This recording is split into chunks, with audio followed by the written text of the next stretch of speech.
আমাৰ প্ৰচেষ্টা হ'ব যে আমি সকলোৱে লগ হৈ বড়োভূমিৰ প্ৰগতি শান্তি আৰু সকলো শ্ৰেণীৰ জনগণ বড়োলেণ্ডত বাস কৰা সকলো শ্ৰেণীৰ জনগণৰ শান্তি প্ৰগতি আৰু সমন্বয়ৰ বাবে কাম কৰা অহা 2 দিনতে বিটিচিৰ নৱনিৰ্বাচিত ইএমসকলৰ লগত আমাৰ মন্ত্ৰীসভাৰো বৈঠক হ'ব আৰু আমি সকলো প্ৰকাৰে বিটিচিৰ উন্নয়নৰ বাবে আমি বিপিএফৰ চৰকাৰখনক সহযোগিতা 26ৰ নিৰ্বাচনত আমি এটা সমন্বিত ৰণকৌশল প্ৰস্তুত কৰিম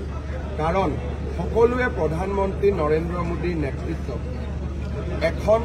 অসমত সুন্দৰ চৰকাৰ হোৱাটো বিচাৰে আৰু তাৰ বাবে পলিটিকেল দিশত বা কেনেকৈ কোন পদ উঠিব তাক যদিও আমি আলোচনা কৰা নাই কিন্তু স্বাভাৱিকভাৱে 2026ৰ নিৰ্বাচনৰ কথাও আমাৰ নিশ্চয় মনত আছে আমাৰ নিশ্চয় চিন্তাত আছে আৰু এই বিষয়ে মই ভাবো যে ডিচেম্বৰ জানুৱাৰী মাহৰ ভিতৰত আমি আপোনালোকক এটা সুন্দৰ প্ৰতিশ্ৰুতি দিব পাৰিম আৰু এটা কথা মই ক'ব পাৰোঁ যে গোটেই কথাবোৰ ইতিবাচক হ'ব গঠনমূলক হ'ব আৰু ভাল হ'ব ইয়াত নিগেটিভ একো নহয়।